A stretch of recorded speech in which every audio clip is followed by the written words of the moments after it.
The New Gods, issue 9, Ram V writing with Evan Cagle and Simon Parr on art. So this is 9 of 12, I believe. We're looking at.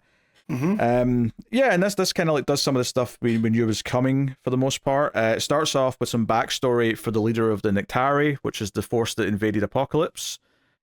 And we find out that, I mean, I think we may have knew this one part of it, but the Darkseid had invaded his world once upon a time, and you know, a lot of this was this, you know, he didn't, you know, give in to the forces that tried to take him in. He wasn't willing to give up, so he ended up being given, you know, basically the leaders from the Nectari recognized that he had fight in him, he had passion, he had the fire in him, and kind of nurtured that, and also kind of tortured him. But you know, we see that he's still hell-bent on finding the gods wherever they went, so he's, you know, trying to find them. Obviously, we know that's going to lead them to Earth, and they're searching. Meanwhile, a Green Lantern on the surface of Surtune, which is what they've just, like, finished fighting with,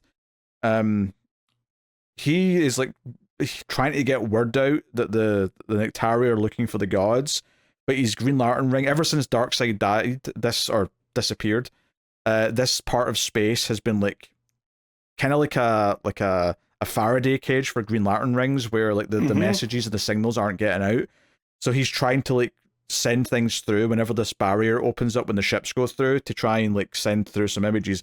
And he ends up he has a fight with a couple of aliens, but he ends up being helped by what do you call him? Forager, the bug. Sure, and the bugs, Yeah.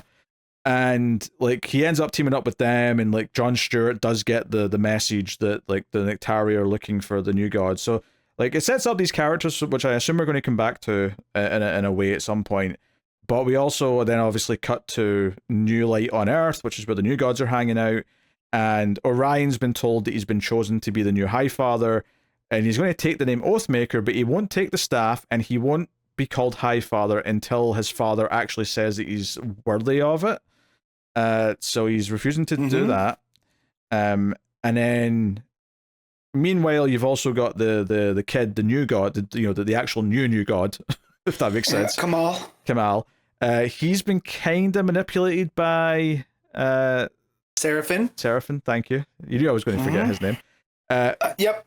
But he's basically like, hey, kid, you know, if you ever need a friend, like, I'll be there. And, you know, like go ask Scott-Free why he's called Scott-Free. Like, you know, like, he won't keep you safe. And he's basically just planting these seeds so that later on, the second that something causes conflict, he'll run to Seraphim for help.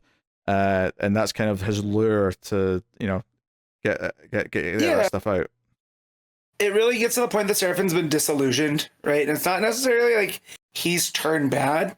He just doesn't care. He's completely apathetic.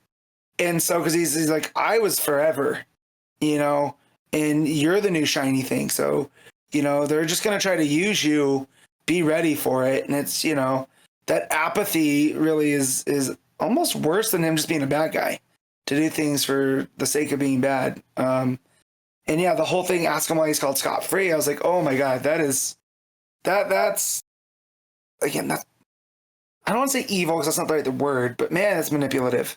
Oh yeah. You know? It's obviously the fact that it works later in the same issue, to the point where the kid gets kidnapped and brought to, you know, the Darkseid cronies and Maxwell Lord. Huh? And you know, the end of the issue is Maxwell Lord using his powers on him, because Seraphim's able to like fire a bullet at the kid that kind of traps the kid inside the bullet. That's like how he transports him. So he just takes him away, and that's it. It's over. Meanwhile, we have like on New Genesis, like the bugs take the Green Lantern to Mother. So I mean, is this supposed to be like the Mother boxes all like tie back into this Mother? Is this the idea? I think so. And the way that the bugs treat it is like this is the life force of the planet, right? And that the Mother box tapped into it. This thing has kind of always been there. You know, it's this kind of primal force. So the way that they're able to tap the Green Lantern ring in to connect to John on Earth, it was again, it's Ram V doing this kind of big mythic kind of storytelling, right? That it's this big primal force that's able to get it through. Yeah, this is kind of when they finally get the message through clearly to John, and he's like, he like basically feels like this pain and says there's a warning, like they're coming, the gods are coming, or sorry, the Nectari are coming for the gods.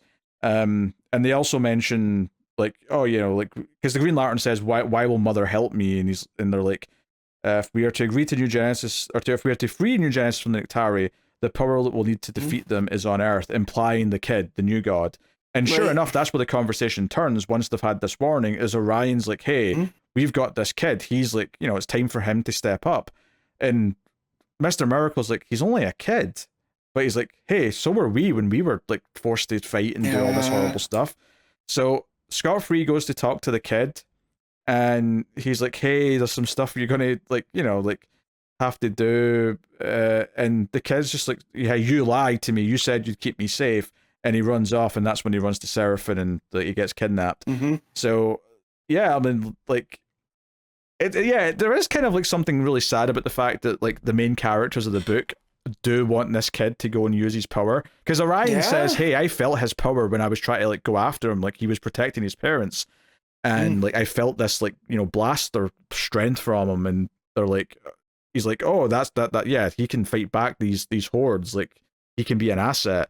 But he's also just a kid who's only used his power once by accident. Like, there's a lot of, training perhaps that might need to happen before he can actually be useful in a fight.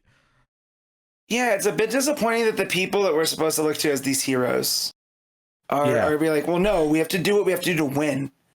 And it's like, well, no, this is just going to create more of the Nectari, right? Like, this is his story. Yeah. Is there was something in the guy that later becomes Karakator that allowed him to lead this force for the Nectari, and it's just like it keeps perpetuating. And now someone's gonna have to break the cycle. Oh yeah, and now they don't even have the kid who's the ultimate weapon that can fight like the Nectari, and a team of villains, including someone who can mind control them effectively, have the kid instead. So what there's a lot of things at play here, and as much as obviously I don't think Granny Goodness and Desaad and all that crew, like, they don't like the Nectari obviously, but they're clearly not out to help the new gods, like all the new Genesis gods. So yeah, I mean, they're in a bit of a pickle. So again, much like issue 9 of Batman and Robin Year 1, this does feel like the big kind of like cliffhanger, like the darkest before the dawn, like getting into Act 3 of the story kind of thing. That's how it feels. Yeah, and so the main thing of the book that I got hung up on is the art, where it does the reverse of the guest artist, right? And then Evan CAGLE doing the rest.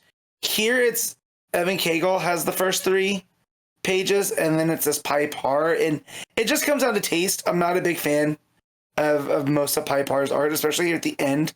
Like, I think like it's a bit unsettling, but not in the way I think that it's supposed to be. I think like Desaad, Max Lord, like it's. I think it was fine until he had to do more human faces. Like, I think, see, when it was the Green Lantern, like the alien Green Lantern was blue, and he was doing the bugs and all that stuff, I think it looked perfectly fine. I definitely was disappointed that we weren't getting Evan CAGLE in the bulk of the book, because he's got a very specific, detailed style.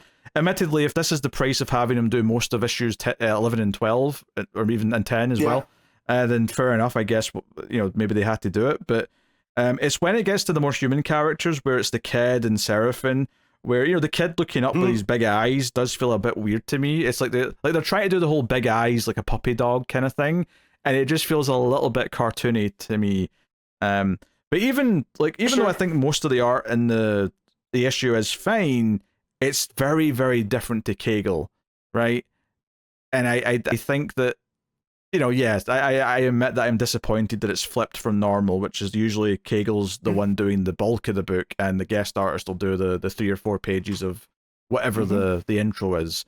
So, I mean, I agree overall. I don't think it's bad art for, well, some of the faces are a bit weird, but like some of the faces are bad, but it's just not my taste, especially towards the end. I could deal with it when it was all the new gods and them all, and they're in the new light, as they're calling it. Even that page where Seraphim shoots him and he gets transported into the bullet, I think all that stuff looks pretty good.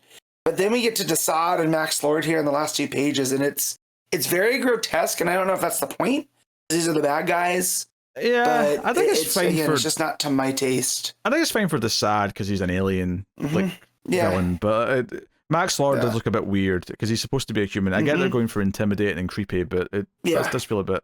Yeah, I agree. It's not as good as normal. It is a bit of a hit compared to usual, which is probably why I won't rate it as highly as I have some of the issues. But certainly still compelling story, and I'm excited to see. We're kind of building up to the showdown stuff here a little bit. What are you giving New Gods issue 9? I'm at 8.5. Still really strong, still really enjoyable, but yeah, a couple of nitpicks here and there. Yeah, I think I'll just go with a straight 8 on this one. I think it's good. It's still great. Like the story's still very compelling. I'm excited where it's going. But between the art, switcheroo, and just I don't think that I like this. Like I almost wish there was like a full issue of like this stuff on New Genesis with like the Green Lantern and the others like just ending with them getting the message out. I think it intercutting with the stuff on Earth felt a little bit clunky to me from a structural point of view. So that makes sense. I'm also docking it a little bit for that. But 8 out of 10, still very good. Good stuff.